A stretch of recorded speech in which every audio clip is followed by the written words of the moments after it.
We're glad to have you back on our podcast series of GMC Philanthropy today, and we're glad to have Terry Arthur with us here today. And Terry, it's always great. You've been a huge part of the Community Foundation, and obviously receiving one of our Cornerstone Awards at the CFAs was a special part of your life, I'm sure, and it was also special to us to be able to offer it to you. So welcome this morning.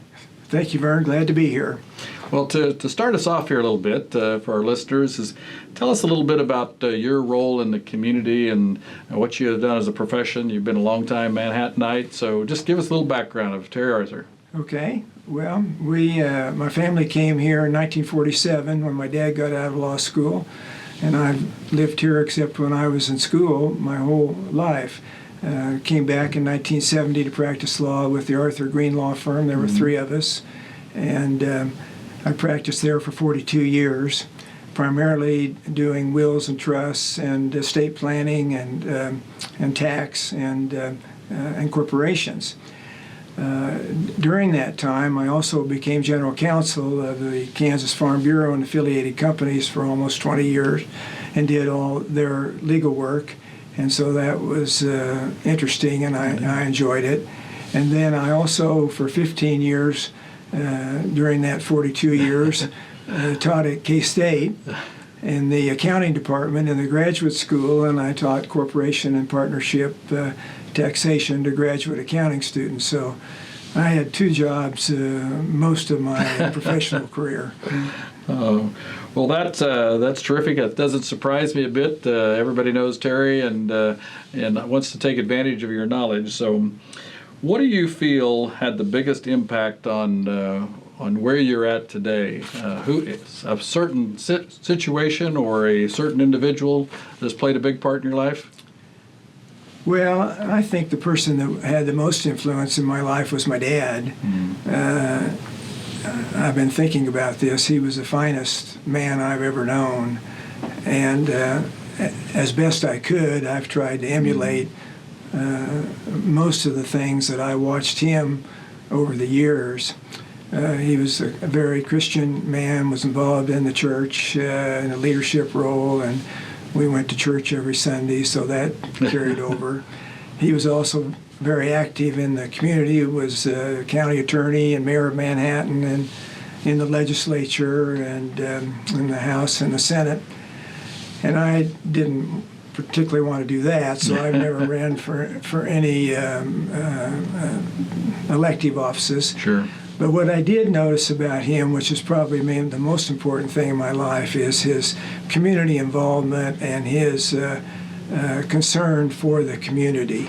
And if we had enough time, I could go over several things that he did that have still carried over to Manhattan, right, from to today. Sure. That and so I, instead of running for office, I concentrated on doing charitable organizations, which I've enjoyed much more, and I think was good for me. Yeah, you've been heavily involved and a great advocate and a great friend of the nonprofit community, and I know you're looked upon a lot for advice. Everybody needs that good legal advice, or you want to start a 501c3. I know it's important there. So tell us a little bit about your how Terry spends his personal time. So what do you do to kind of get away from your work profession a little bit there? Well, I have quite a few hobbies and are involved in quite a few things. Since I retired, my grandchildren are starting to grow up, and so Jenny and I spend a lot of time going to soccer games and volleyball games and seeing them. So that's been good. As you know, I like to play golf, and we've got a pretty good group out at Corporate Hills, so I do that fairly often. I'm also a licensed pilot, and for many years I flew for business and personal. In the last few years, I've pretty much given that up because I'm really getting too old probably to be capable as I should be. So I don't do that, but I did enjoy that when I was flying. And Jenny and I like to travel both nationally and internationally, and more nationally now, but over the years, we've been to quite a number of countries. So, Well, I didn't know the pilot thing. That's a new one for me. So, well, yeah. When I was practicing, I had a lot of clients who went places, and Right. they'd take me in their plane, and I thought, if you ever have the ability and the time, you might try to be a pilot. So I did, and the first day that I had to solo by myself, I thought, you dummy. The only person that's going to get you down is yourself. But it did work out, and I flew for 10 years. When I was general counsel for Farm Bureau, they sent me all over Kansas. Sure. And so instead of driving to Goodland and back, well, I could fly to Goodland and back in a couple hours, and so I enjoyed doing that. Yeah, that made good business sense from a time management standpoint for sure. So it did, yeah. So when did you first become involved in nonprofits or charitable work, and what was the cause of your first one? Well, I think the first charitable organization was the Big Lakes Developmental Center. I had kind of been aware of that a little bit for a while, but they had a fundraiser when they sold Christmas trees one winter, and so I went and bought a tree and got to visit with Jim Saver, and he said, would you like to be on the board? And I said, sure. And it was an amazing experience for me because Big Lakes is such a help to the people that they do help. And so I wanted to be instrumental in that. So it turned out I was on the board for 2 different times, a total of 35 years. Oh boy. And I was chairman during that time, but saw a lot of growth in that organization. And also, it's a little different being a director or an officer of a not-for-profit than it is for a for-profit, and so I gained some experience there. Have there been any charitable causes outside of Manhattan that you've gotten engaged with? I don't really think so.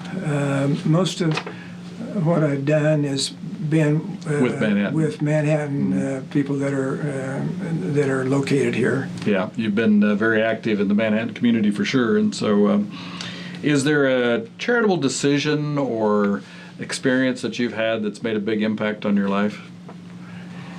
Yes, I believe when I started working with the Greater Manhattan Community Foundation would be that.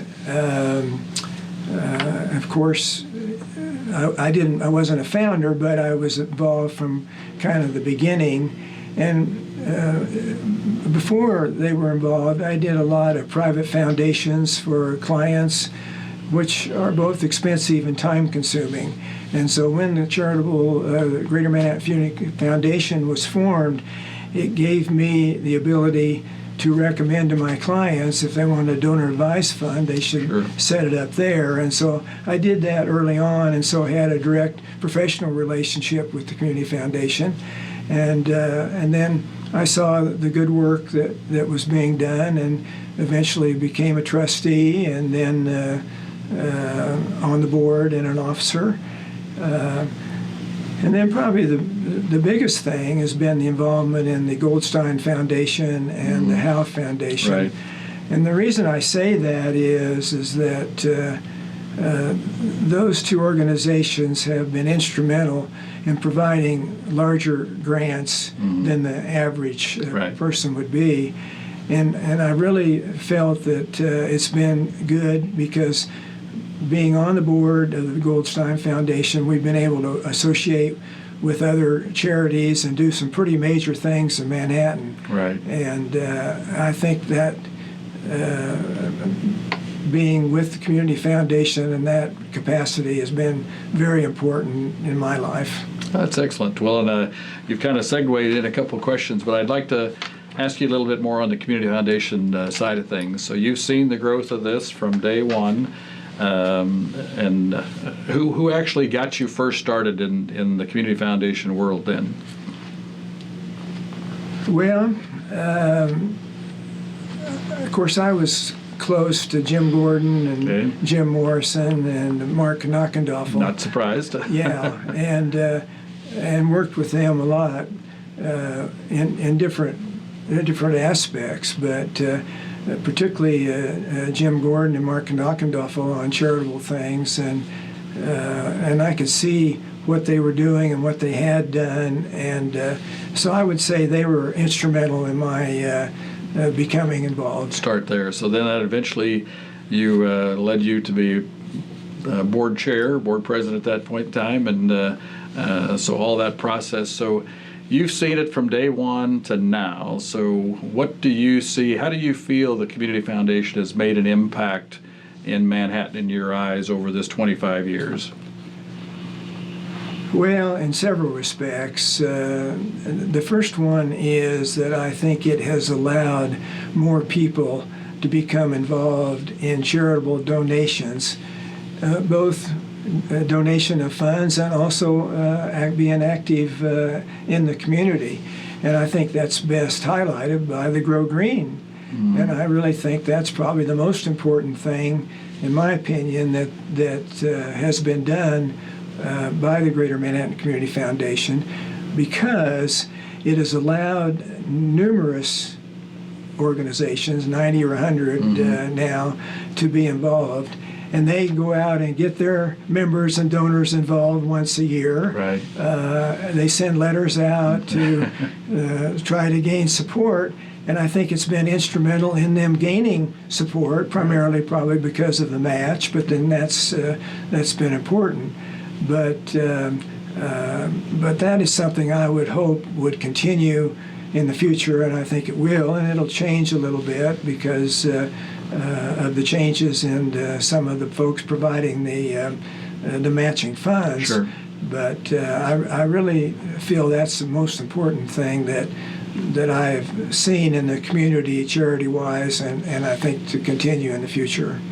It's been a great experience to see Match Day from day one, and obviously Phil Howe's generosity to stepping up and inspiring people that way. And we're very lucky to have had Phil's support and the Howe Family Foundation in that process, and as well as you serve also on the Howe Family Foundation. So yes, I do. We're all great things lead to GMCF. Terry Arthur's right on that process. So well, I'm glad to do it. As I've told people, one of the most fun things in life is giving away other people's money.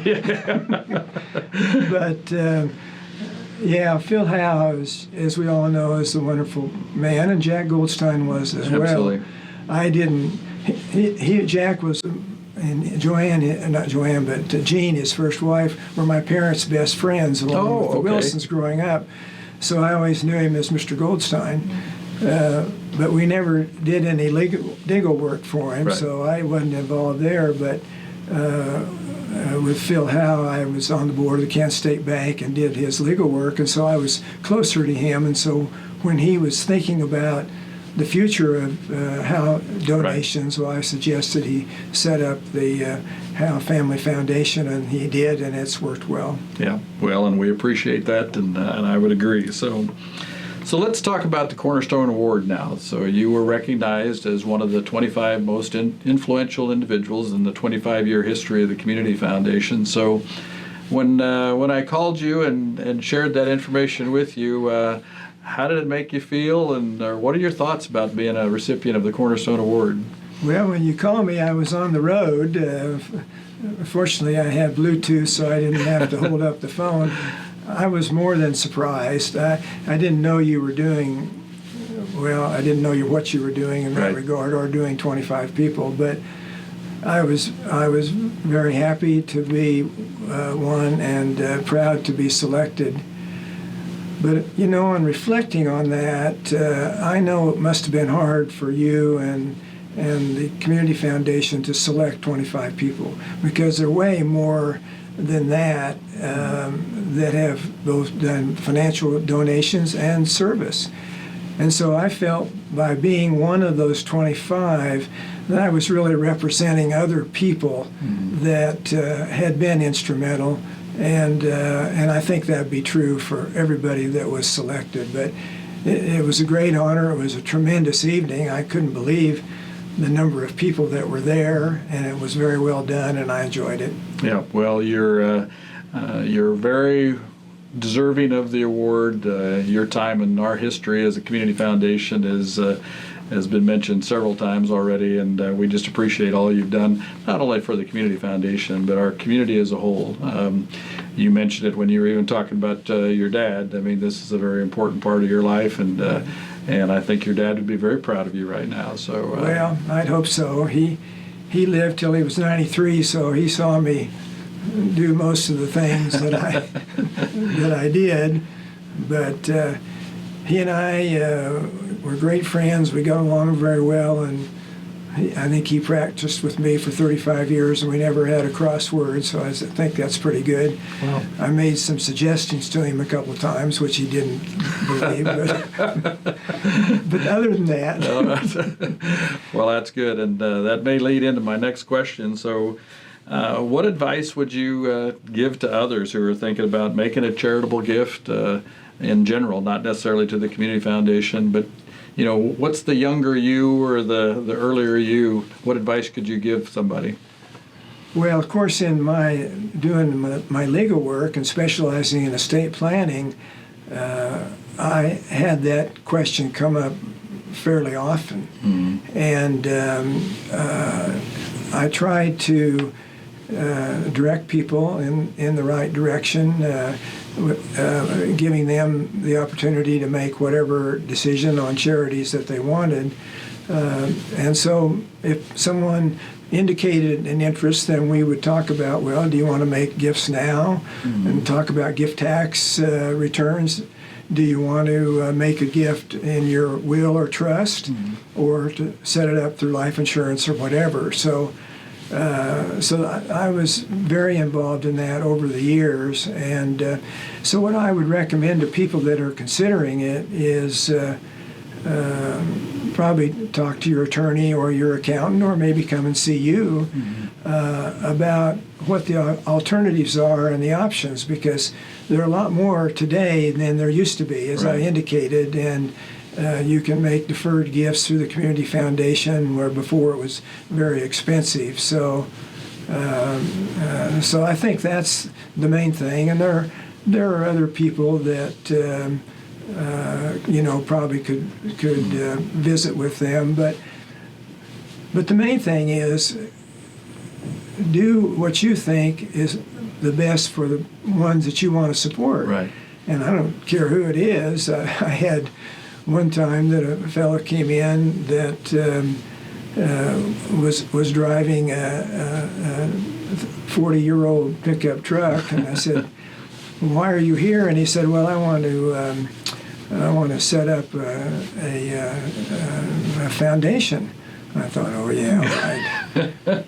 He said, "Well, my family's the largest shareholder in CBS." Turned out to be he was a college professor at K-State. Oh boy! And a pretty frugal guy. So I said, "What charities would you like to do?" And he was very liberal, and I had never heard of any of the charities he wanted to support. But, right. But nevertheless, we did, and absolutely, and it worked for him. So that's the kind of thing. Well, it's obviously people seek out those that have some professional knowledge, and seeing you is a good thing to do. So, where do you feel the Community Foundation should focus its efforts moving forward? We've had 25 years now. We're in that process. We've had some strong growth of the Community Foundation. What's our next 25 years going to look like in your mind? Well, I don't know. It might be kind of trite to say more of the same, but mm-hmm. It's a formula that has worked, and I think that's what we should look at. I think the two most important things would be continue the Grow Green, and mm-hmm. I was noticing in something you sent me what the Grow Green dates were for all your, I don't know how many you had, 10 or so around the state. Right. So that's really worked for them as well. So I think that's real important. I think that should continue. These large donors in the supporting organizations, they don't come along very often. But we started the Goldstein Foundation because the gift he wanted to make didn't work going into Greater Manhattan Community Foundation. So those supporting organizations were formed. Now we have several, and I was thinking the other day is that you've grown so much that it really isn't necessary to have that supporting organization as much as before, Right. because you have the ability to take a large donation internally. So I'd say those are the things that we might want to think about.